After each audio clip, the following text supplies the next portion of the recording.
ሁሌም ቢሆን ምኞታቸው በሰው ልብ ውስጥ የማይጠፋ የማያልፍ ሆኖ መኖር ነው። መቃብሬ በሰው ልብ ውስጥ ቢሆን ደስ ይለኛል ይላሉ። ብዙ ጊዜ በንግግሮቻቸው መሃል፣ በሚያስተምሩት ትምህርታቸው እንዲሁም በትምህርታቸው መሃል ጣል በሚያደርጓት ልዩ ምክር ነፍሳችን ሐሴትን ታደርጋለች። ከልብ ካለቀሱ እንባ አይገድብም ነውና ነገሩ። እሳቸው ሲያስተምሩ የሚገድባቸው የሚያጥራቸው አጥር የለም። የመጽሐፍ ቅዱስን እውነታና ምስጢር ገልጠው አራቀው በሚገባን መልኩ ይመግቡናል፣ ያስተምሩናል። ድንቅ ጦማሪም ናቸው። በሚጽፏቸው ጽሑፎች ብዙዎቻችን በእጅጉ ተደመናል። እንዲህም ያለ እይታ አለ እንዴ ብለን ራሳችንን ጠይቀናል። እሳቸው ግን እኔ የምጽፈው የማስተምረው ለመራቀቅ ለማራቀቅ ሳይሆን ለማሳወቅ ነው ይሉናል። የቅድስት ቤተ ክርስቲያናችን እንቁ መምህር፣ ድንቅ ጸሐፊ፣ ሊቀ ሊቃውንት ስምዐ ኮነ መልአክ ማን ናቸው? ያልተሰማው ድንቅ እውነታ። ክብራትና ክብራን ውድ የጊዜ ሚዲያ ቤተሰቦቻችንና ተከታታዮቻችን እንደምሰነበታችሁ፣ እንዴት ቆያችሁልን? ሰላም እግዚአብሔር ከእናንተ ጋር ይሁን። እንግዲህ ዛሬም እንደወትሯችን የሊቀ ሊቃውንት ስምዐ ኮነ መልአክን የህይወት ምዕራፍ የህይወት ገጽታ ልናስቃኛችሁ ልንዳስስላችሁ ይዘንላችሁ ቀርበናል። እርሶም ዝግጅታችንን ላይክና ሼር እንዲሁም ለቻናላችን አዲስ የሆናችሁ ቤተሰቦች ደግሞ ቻናላችንን ሰብስክራይብ እያደረጋችሁ እስከ ዝግጅታችን ፍጻሜ ድረስ አብራችሁን ቆዩ።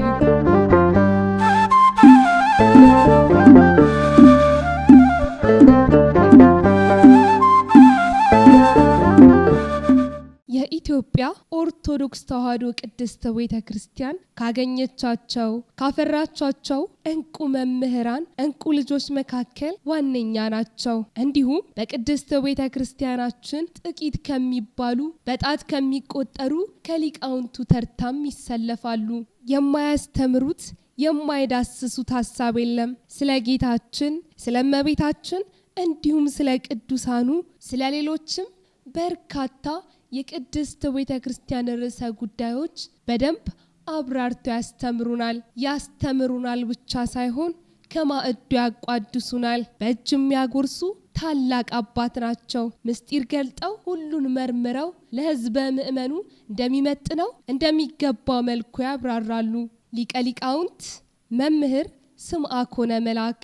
መምህር ስምዐ ኮነ መልአክ ትውልድና እድገታቸው በኢትዮጵያ የሰሜኑ ክፍል በምዕራብ ጎጃም ነው። ገና ተወልደው ድክ ድክ እያሉ ሳለ ነበር ወላጅ አባታቸው ወደፊት አድገው የሚያሳዩትን መልካም ምግባራቸውን ቀድመው ተመልክተው ምግባሩ ብለው የሰየሟቸው። እናታቸውም ቀጠሉ፣ ልጄ ምግባሩ ሳይሆን ጌትነት መሆን አለበት በማለት ወላጅ እናታቸው ደግሞ ጌትነት እያሉ ይጠሯቸው ጀመር። እሳቸው ግን ከሁለቱም ከወላጆቻቸው ስያሜ ሳይሆኑ ቀርተው በመምህራኖቻቸው አማካኝነት በወጣላቸው ስም ስምዐ ኮነ የሚል ስያሜ አግኝተው በዚያው መጠራት ጀመሩ። የስማቸው ትርጉም ከአባታቸው ጋር አንድ ላይ ሲሆን ትርጉሙ እጅግ ልዩ ነው። ለዚህ ነበር የሚያስተምሯቸው ሊቃውንትም ስማቸውን ስምዐ ኮነ በማለት ያወጡላቸው። ስምዐ ኮነ መልአክ ይባላል ስማቸው። መልአኩ ምስክር ሆነ ማለት ነው። ታዲያ በዚህ ስማቸው የተነሳም በልጅነታቸው እንደውም አድገው እንኳን ሳይቀር መምህር ከሆኑ በኋላም በስማቸው ምክንያት ብዙ ተቸግረው ነበር። ስማቸው የግዕዝ ስለነበረ ብዙ ሰዎች በትክክል ለመጥራት ይቸገሩ ነበርና አሳስተው አዛብተው ይጠሯቸዋል። እሳቸውም ይህንን አይተውና ተመልክተው ለምን ስሜን አልቀይረውም በማለት እስከ ማሰብ ደርሰው ነበር። ነገር ግን በአንድ ወቅት ከቅርብ ወዳጃቸው ጋር ለአገልግሎት ሲያቀኑ ስለዚህ ጉዳያቸው አንስተው ሲያወጉ ወዳጃቸው በገዛ ሀገሩ የማይለመድ ቋንቋ የለም በማለት ይነግሯቸዋል። ይህን ጊዜ ነበር ስሜን ከዚህ በኋላ አልቀይረውም፣ የግዕዝ ቢሆን እንኳን የማይለመድ ቋንቋ የለምና ይህንን ሐሳቤን ትቸዋለሁ በማለት በዚሁ ስምዐ ኮነ መልአክ በሚለው ስያሜያቸው ቀጥለዋል። መምህር ስምዐ ኮነ መልአክ ትምህርታቸውን አንድ ብለው የጀመሩት ገና በልጅነት እድሜያቸው በኮልታፋ አንደበታቸው ነበር። ወላጅ አባታቸው መምህር ስለነበሩ እሳቸውም ከወላጅ አባታቸው እግር ስር ቁጭ ብለው ፊደልን መቁጠር ጀመሩ። ወላጅ እናታቸው እሳቸው ብዙም ራሳቸውን ሳያውቁ ነበርና ያረፉት ብቻቸውን ከአባታቸው ጋር የማደግ ዕድል ይገጥማቸዋል። በዚህም የተነሳ ለትምህርት እንጂ ለሌላ ነገር ልባቸው ውል አይልም ነበር።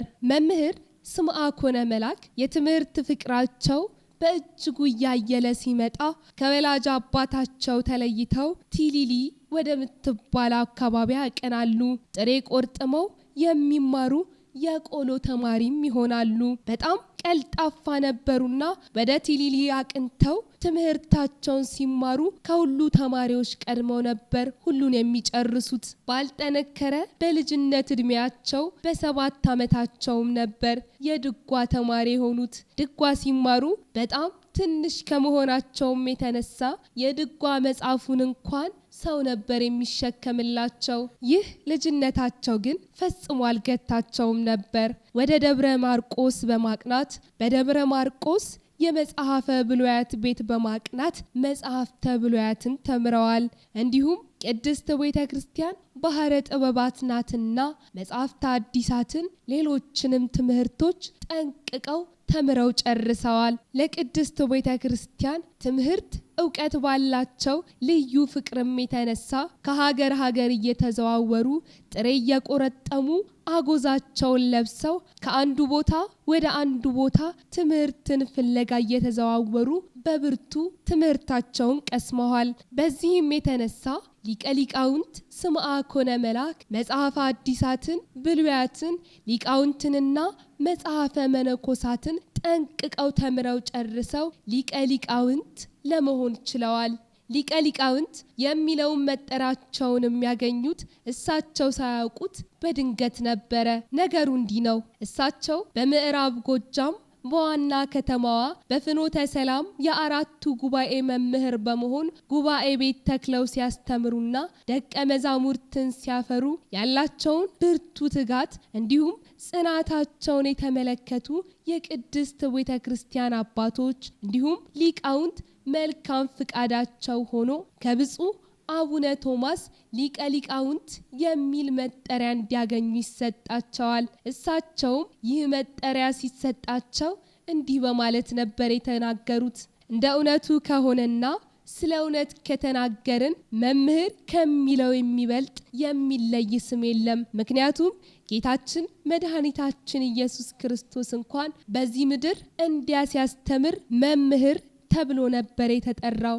በዚህ ስም ነው እኔም መጠራት የምፈልገው። ነገር ግን ቅድስት ቤተ ክርስቲያን ከሰየመችኝና ከሰጠችኝ ግን እቀበለዋለሁ በማለት ይህንን ስያሜያቸውን ተቀብለውታል። ሊቀ ሊቃውንት ስምዐኮነ መላክ መምህር እንዲሁም ሰባኪያነ ወንጌል ብቻም አይደሉም። የቤተ ክርስቲያንን ድንቅ ጥበብና ታሪክ በማስተማር ብቻ ቀርጾ ወይንም ደግሞ ገልጦ መጨረስ አይቻልምና እርሳቸውም ይህንኑ ሐሳብ መሰረት አድርገው ትልቅ የሆነ የድርሰት ዓለም የገነቡ ድንቅ ብዕረኛም ናቸው፣ ደራሲም ጭምር።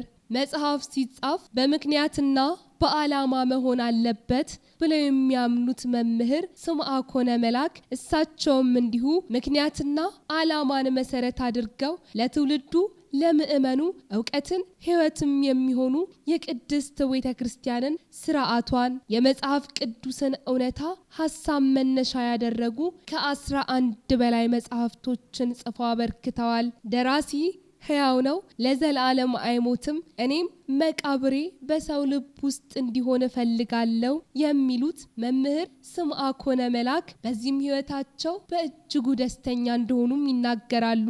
በዚህም የተነሳ ብርቱ ብዕረኛ እንደሆኑም ይገልጻሉ። ታዲያ መምህር ስምዐኮነ መላክ ለቅድስት ቤተ ክርስቲያናችን ካበረከቷቸው ድንቅ መጽሐፍቶች መካከልም ተንከተም፣ ቃለ ጽድቅ ለአብ፣ በተራራ ላይ ያለች ከተማ፣ እረኛ ወይስ ምንደኛ፣ ሕይወተ ማርያም ድንግል፣ ሕይወት አንዲት ናትና፣ በሞት የተገለጠ ፍቅር የተሰኘው መጽሐፍቶቻቸው ተጠቃሾች ናቸው። በአሁኑ ሰዓትም የባህር ዳር ሀገረ ስብከት የሊቃውንት የአራቱ ጉባኤ መምህር የጉባኤው ሰብሳቢ በመሆን የሚያገለግሉት መምህር ሊቀ ሊቃውንት ስምዐ ኮነ መላክ ቅድስት ቤተ ክርስቲያናችንን አሁን ድረስ በብርቱ እያገለገሏት ይገኛሉ። ስለ መምህር ሊቀ ሊቃውንት ስምዐ ኮነ መላክ የሕይወት ገጻቸውን ይህን ያህል ካየን ዘንዳ በስተመጨረሻም እትም አንድ ከሆነው የመጀመሪያ እትማቸው በሞት የተገለጠ ፍቅር ከተሰኘው መጽሐፋቸው አጭር ጦማር ቃኝተን ዝግጅታችንን እናብቃ። እንዲህ ይላል። እንዲህ ያለ ፍርሃት አይታችሁ ታውቃላችሁን? ሶምሶን በኢሎፍላውያን፣ ጌዴዎን በምድያማውያን፣ ዳዊት በናባል ዘንድ የተፈሩት ሳይሞቱ በፊት አልነበረምን? የእኛስ ንጉሥ ኢየሱስ ክርስቶስ ግን ሞቶ ይፈራል። እነዚያ እኮ ከሞቱ በኋላ ስራ መስራት ስለማይችሉ ነው። ክርስቶስ ደግሞ የሞተው ከዚህ በተለየ አሟሟት ስራ ለመስራት ነው ወደ መቃብር የወረደው። እንደተለመደው የስጋ ግዴታው ስለሆነ አይደለም። በመቃብር የሚሰራው ስራ ስለነበር ሊሰራ ወደ መቃብር ወርዷል እንጂ። የላካቸው ነቢያቱ ጻድቃኑ በሞት ተይዘው በመቃብር ታፍነው በመቅረታቸው መቃብርን ሊባርኩትና ሙስናውን አጥፍተው እስከ ጊዜው ድረስ አሁን እንደሆነ ሁሉ የስጋ ማረፊያ ሊያደርጉት ሳይችሉ በመቅረታቸው እርሱ ግን መቃብርን ክፉ ግብሩን ሊለውጥለት ወደ መቃብር ገብቷል። ውድ የጊዜ ሚዲያ ቤተሰቦቻችን ለዛሬ በመምህር ሊቀ ሊቃውንት ስምዐ ኮነ መላክ የሕይወት ገጻቸው የሕይወት ምዕራፋቸው ዙሪያ የዳሰስንላችሁ ያስቃኘናችሁ ዝግጅት ይህንን ይመስላል። በሌላ ዝግጅት እስከምንገናኝ ሰናይ ጊዜ ለእናንተ ተመኘን።